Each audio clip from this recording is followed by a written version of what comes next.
I want to give my congrats to the newlywed.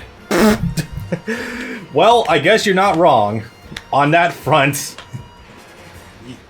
Wait, oh god, isn't this the first recording session we're doing since I got married? We have done one since then. Okay. Well, I guess besides the fact, yeah, I guess you're kind of... My god, they do still have the smiling trees down the fucking island there. That's hilarious. Yeah, you know, Evil Dead. Yeah.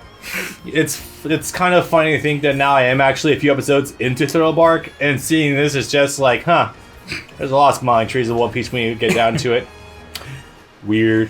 Alright, hey guys, what's up? We're back with the finale recording for One Piece Power Warriors 4. Well, for us anyway, just recording. For you guys, it's still going to be a little bit, but we are finally getting up a little bit more to the modern age, quote-unquote, of One Piece. As in, we have escaped the hell that it was Spain. Yeah, that took a bit. God, that actually took, I think, close... Thinking back, I think it actually did take like close to 3 hours or 4 hours. Probably. Christ on a bike. They condensed the hell out of that story. But I forgot to set an audio. That could be a problem? Nah, I'll just keep it. Okay, it should sound better now, guys. Don't worry about it. It's all good. So yeah, moving on from Spain, now we're on to diabetes. Yeah. You know, your eyes aren't deceiving you if you're not familiar with One Piece. This land is entirely made out of sweets and dessert stuffs. You ever play the board game Candyland? Unfortunately. Oh boy. Let's get into the shit, because this arc is a thing that happened, and it's mostly good, but I'm up and down about it. So, we've mentioned, of course, several times before that there's... Okay, well, I've been the one seeing this because I'm the one who's been editing Alabasta, but essentially, New World has been kind of void of a lot of emotion and a lot of like heavy, intensive plot elements. Now we're kind of being dropped on our heads. Hey, why are we on this island? Well, turns out Sanji is a family. He's got quite a few brothers and one sister. One really, really, really hot sister. Weird. That another video game tried to make him fall in love with. Yeah, that was funny. Thank you, Jump Force. Really controlling dad. And they're trying to not be eaten alive, pretty much bored, by one of the emperors. So we have some things to cover tonight. I'm gonna sell my soul to the. I'm gonna sell my son to the devil. And then a plot of him being shot on stage when he sees some shit. Also, something or other in the background about poneglyphs and how the four emperors have them, and they all pave the road to Laughtail. Yeah, I'm sure that'll be... Wait, Laughtail? I thought this place was called Raftail. Huh. We have some things to cover, boys. I should really be drinking for this. This is gonna be a long one. This is going to be a bit arduous, but that's okay.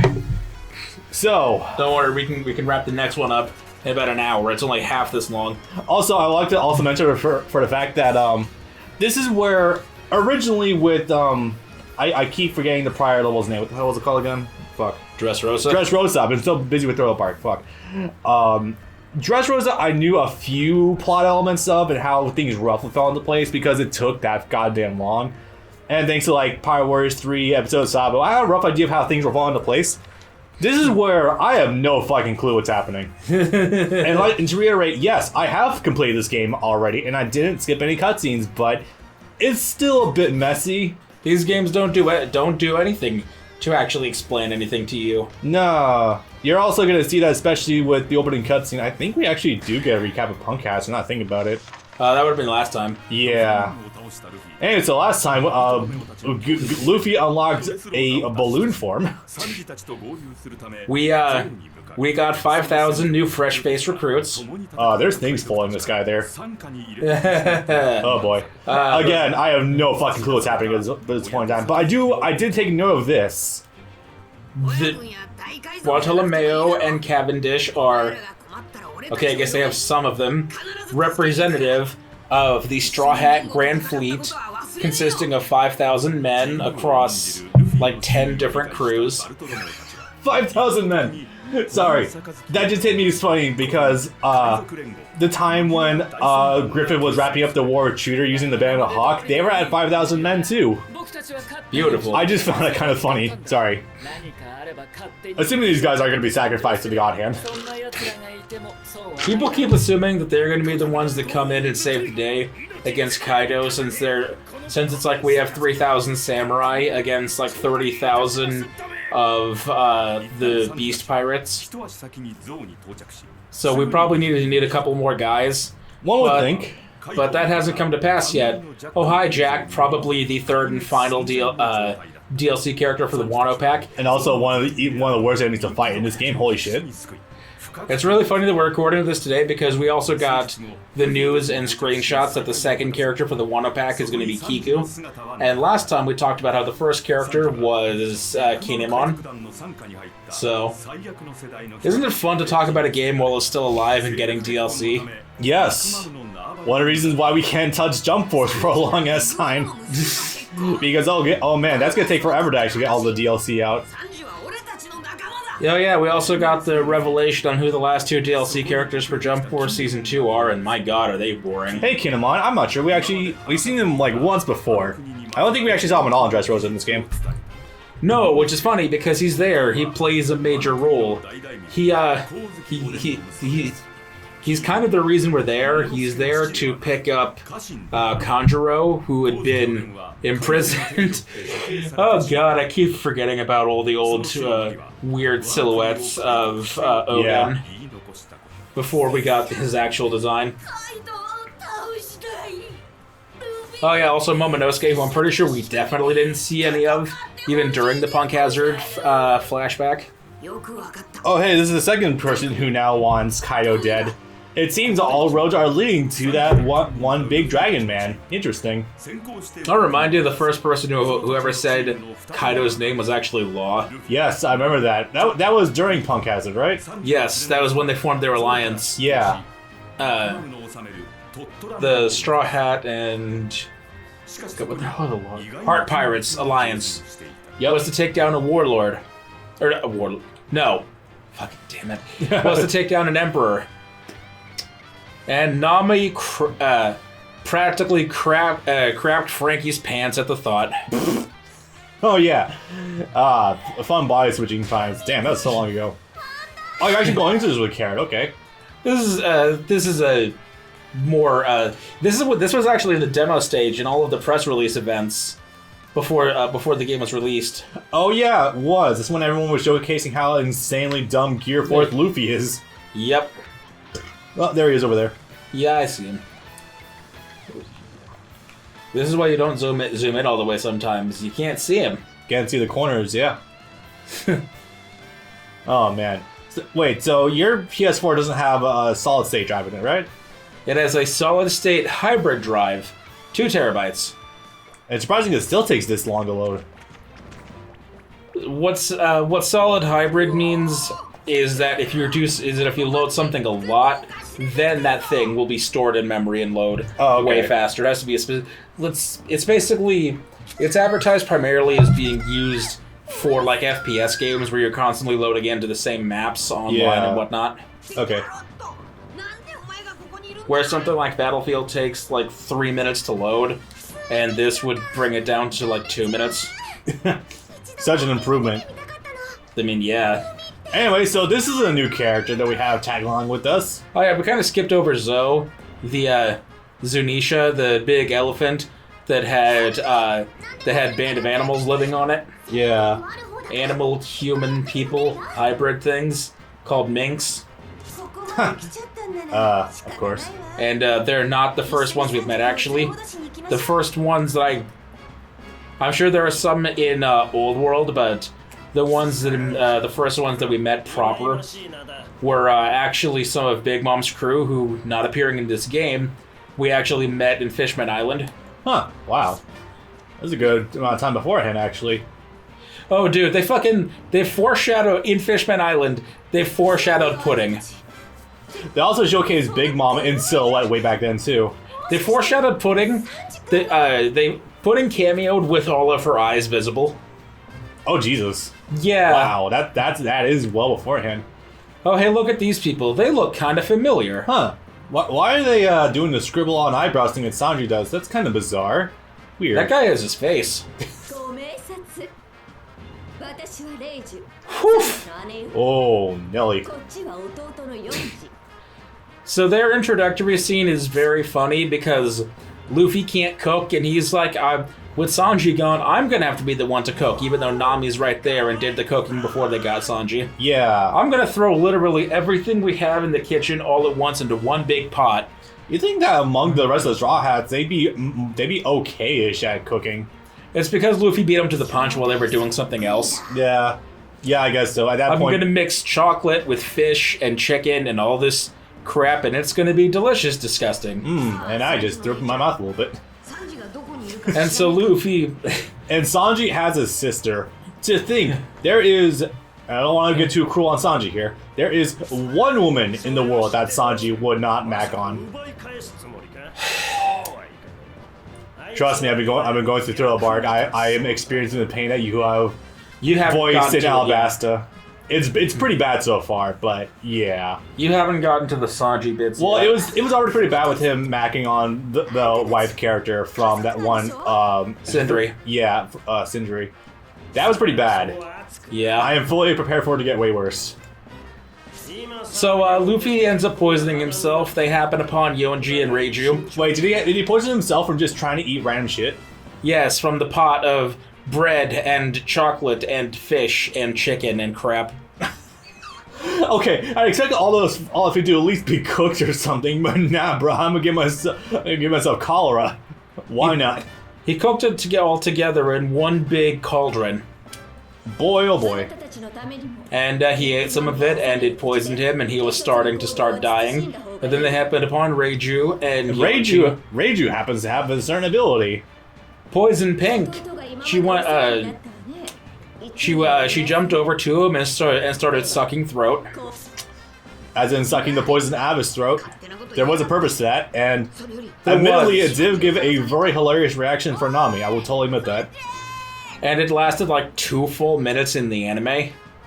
Oddly badly done, and probably inadvertently very much more erotic than it needed to be. It was, and it was also super weird because their choice of sound effect. I want to make note of this because... Oh god, that's right! Because at the same time, Dragon Ball Super was airing at the same time, and they were doing the recruitment episodes for the Tournament of Power, and the I think they might have mixed up some audio files and some sound cues for the 2 episodes of One Piece and of Super that were airing at the same time, because 17's recruitment episode, they play a flashback of his fight with Piccolo and then him getting absorbed, and they use weirdly quiet, wrong sound effects, and then half an hour later, when you're in Japan time, when you're watching that same episode, the episode of One Piece that goes along with it, you see Luffy's face getting sucked, and it makes all the sounds that it makes that Cell makes when he's absorbing people. Right. I guess to give context, and that was weird. I guess to give context to that, since we probably never addressed it directly, yes,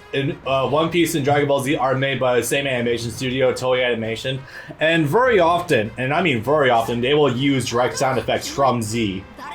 Yes. You can hear a lot on stuff like Zoro's swords using like Trunks' sword sound effects, and as well as just like a lot of other generic stuff.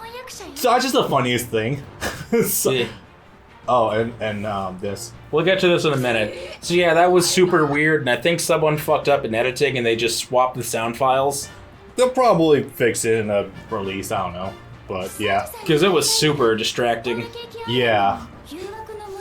Anyway, so this is Sanji's fiance, who is also evil. Yeah. A different kind of evil. But it's okay that she is evil because she was always bullied and called a freak because of her appearance that she has no control over. You're so freaky with that weird third eye. I can't even look at you straight, and I'm your mother. What third eye? I don't see anything on this. What? Yeah. What the hell? Oh yeah. It's like if Tien wore a hat. Practically. Or no, he does wear a hat, a baseball hat. No, you know what it reminds me of? The fucking horns. I'll let you have your drink first. The fucking horns discussion we had about Dragon Ball Chronicles. How are you discriminating against when you can't even see the horns? Yeah. Well, no, actually, no. I can say this about the eyes because the first time you see her, all 3 eyes are visible. Right. the cameo. We were just in talking about Fishman that. Island. It all comes together. And furthermore, maybe it's just me, but in a world where we have a little talking skeleton here, thank you, Brooke, I love you very much, Jinbei, who is a fishman, and Big Mom, who is the talking 2-foot deer. Yeah, and Big Mom, who is the embodiment of gluttony herself. Why would we single out a Triclops as the freak here? That's we. Oh, you know what? I could probably imagine this out for that. Celestial Dragons, probably. Yeah. That very much sounds like Celestial Dragon influence and discriminating against anyone who doesn't look like, one of you. Which is really funny, considering that Big Mom's thing is that she wants literally every race to sit down at the same dinner table. That is actually very cool of her. It's to what end, I don't remember exactly, but it's like she wants to create a family or a crew or something of every race and species on the planet, and that means at the same time, she's also willing to fuck every race and species and humanoid on the planet, because she has a fishman daughter, or a mermaid daughter, rather, excuse me. I forget her name. Praline. Wait, does she? Oh. Yes. Praline is a type of nut. It's sort of like pecans. Yeah. And then there's Katakuri, who is obviously definitely the descendant of some sort of like giant, but we don't know who it is. So a lot of evidence to suggest maybe Kaido, which would be kind of funny. Considering Big Mom's vagina and uterus is essentially Stargate at this point in time, with the amount of children she has, yeah. 86. Oh yeah, that's... You gotta consider that with her age, you'd think that she'd probably have to have been pregnant for every waking moment since she was like 18 years old or something. Which is funny because she's only in her 60s. Yeah. Which is to say that she's had a couple of multi-litters. A lot of twins or multiples, yeah. Her first set of children were triplets. Oh god. Parasparrow, Katakuri, and Oven. Really? All of them came from the same litter? Holy shit. Yeah, I'm gonna use that term. Yeah, I mean, at this point in time, like, I don't want this to sound too weird, but at this point, we'll talk about this later. At this point in time, like, yeah, it may as well just be considered like a litter, like, cats giving birth. Because there's the groups of them. Big Mom also has do me a favor and show this now. Big Mom has a very weird development cycle because she starts out as a large and charged child. Then then in her 20s to 40s, she becomes thin and oof and actually amazing. And then in her 50s to 60s, where she's at now, she turns into what we're about to see in a couple of minutes. Yeah. It's a journey. It really, oddly weird character development or a backstory, I guess, but yeah, I am not sure. Anyways, so Kara, I'm surprised you actually picked her. You don't get too many chances to, and I wanted to show it at least once or twice before I forgot. It's still a very big shame that you can't use the Sulong form as just a regular transformation to just play as. It's all supers. Yeah, there's a lot of mistakes here in terms of how characters were either newly developed or altered for this game. You know what it is it's sort of like going from Brawl or Smash 4 to Ultimate, where there are no transformation smashes anymore. They're all either instant or cutscenes. See, I can actually top that. Super Saiyan 4 Goku and Dragon Ball FighterZ, with how there's actual like audio files of him having introductions with like various characters, like with Vegeta, but implying that he starts Super Saiyan 4. But nah, nope, he's not playable at all. Just a transformation super. Okay. Whatever. Yeah. Despite the rampant amount of time I put into Dragon Ball FighterZ, I dislike a lot of things about the game.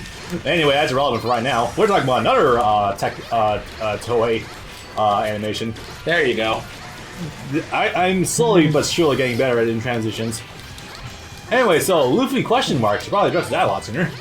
Oh yeah, so we're in the Seducing Woods, the forest of the lost, and there's a lady who lives in here with a magic tree. And, well, no, the magic tree is a separate thing. There's a lady that lives in here. Her name is Brulee, as in creme brulee, which I actually don't know what kind of dessert that is. And yeah. I think it's like a French thing, like bread. I'm not too sure. I'm not a dessert person. Probably. And she looks like an old witch, which is funny because she looks way older than Big Mom does, despite being significantly younger. That's amazing how it fits into place. And she has the mirror fruit, which means she can go into Man in the Mirror from Part 5, Golden Wind. Yeah. Oh, yeah, no, I remember her design now. She looks really, like, 12 degrees of fucked up. And she's also, like, she's a sister of Karakuri, right? Yes. Yeah, okay. I know exactly what you're talking about. Luffy kidnaps her. Yes. That was hilarious. Luffy ties her up, puts her in a backpack, and runs around with her for a while. It's really funny. Yeah. That actually wouldn't be the first time they've done that sort of thing. They've also been dragging Caesar around from island to island against his will. I love shit like that so much. Oh, boy. Which is funny because Caesar literally has the power to force choke people. Yeah. Oh yeah, so a thing I'm forgetting to mention... Oh, she wears spats. I didn't even notice that until now. I think that's probably a game thing. Probably. Even though there are characters with flat-out bikinis, they don't want you looking up no one's skirt. Yeah, God forbid that you look at Nami's Dressrosa outfit in Pirate Warriors 3, but here, nah, dude. I think that's the one where she's wearing the shorts with a bikini top. You're talking about Robin, who's wearing the dress. Yeah. Oh god, her one of her DLC outfits from World Red. Yeah. Yeah, the sweater one. Oh Jesus. Yep. The sweater and the panties. Yeah, but you know, God forbid you actually upskirt someone. I think that outfit is from Film Z. I think you're right. I've been realizing I've really got to rewatch Strong World and Film Z at some point in time. Absolutely. You know, the funny thing is, like 2 years ago, we had a plan to watch all the One Piece movies together, and we only got through 2 of them and then got distracted. The first handful of them are only like an hour or less long. I'm totally down to keep doing that. I've been actually thinking about that again myself, too. I've been thinking about, like, if we can find time to decide to keep going on that train at some point in time.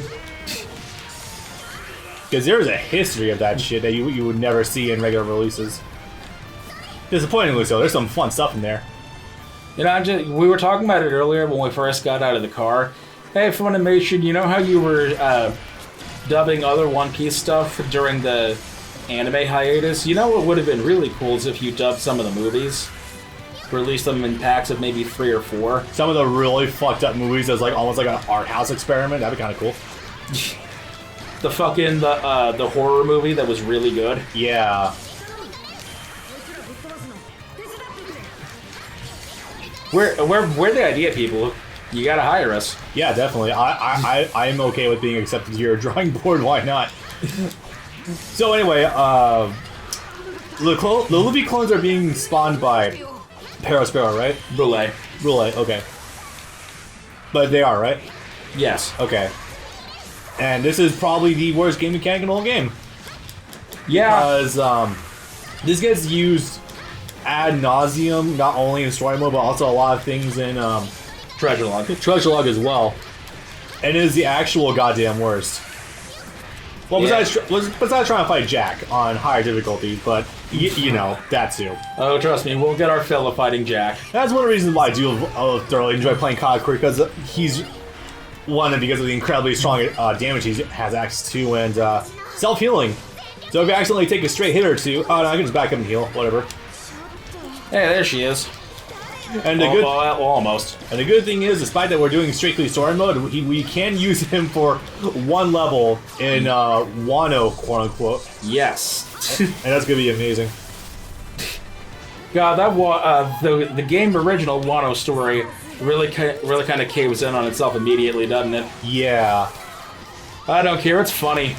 It really is. Hey, we're gonna do the first like 2 episodes of Wano with Luffy meeting up with Zoro and getting into a fight of sorts with Hawkins. Yeah, it very much gets into that typical Omega Force orgy of having all the characters fight one of the endgame villains, like your Pirate Warriors 3 ending or Pirate Warriors 2. And then immediately after taking care of Hawkins. Oh, hey, by the way, Smoker and Tashigi, who haven't been in this game at all, just walked in. Yeah, I guess so. Poor Smoker. It's being implied that he's just being power crapped out of the story so hard. But we still gotta keep him around because fan favorite, I think? Yeah, I think he won. That is a creature. Oh. Yeah, that's her. Yep. Yeah, I did win because they're all crouching. The usual good old Tecmo Koei Dynasty Warriors tradition of getting so far ahead of the game because you're just going through it so fast that it doesn't keep up at all. Yeah, these guys are scared and confused. They don't know which direction they're running away in. Practically. The 2 frames of animation for trees are just the best thing ever. Also, Yep, they get trapped. Her and Chopper get trapped in the mirror. Oops. That becomes a very big running thing throughout the whole Cake Island. Yep. It's a bit rough. It's their only method of escape half the time. Yeah. Which also means they have to keep big, sharp, reflective glass on them at all times, too. Which is definitely not a health hazard whatsoever. Well, Luffy doesn't really matter too much. Someone regular like Nami, yeah, boy. That's arguably more of a hazard to Luffy than to Nami because the only thing that can hurt Luffy, aside from fucking Armman hockey, is sharp things. That's true. He can take a punch like no one's business, but if you try to cut him, he's gonna... And then I remember a thing that happened in Thorough Bark the other day, where he was attempted to be eaten by that quote-unquote Cerberus, but no sold it. Yep. So, yeah, even the sharp objects thing is tenuous at times. I don't know. Weird. It doesn't really come up a whole lot. Nah. But that's his one stated weakness. Sharp things. Fair enough, I guess. Also, going off of the thing about me being like, yeah, I'm pretty sure Nami is just best girl, like, post-time skip over ramen. Her outfit in Whole Cake Island. You're gonna have to show that now. Yeah. Well, not like I can't show it, like, Jesus. Well, yeah, no, but you're gonna have to demonstrate for the audience. It's simultaneously one of the it's somehow like the most attractive outfit she's been in ages. I know what I just said. But it's also somehow one of the most like downplayed outfits in One Piece too. The fucking German baker outfit. Yeah.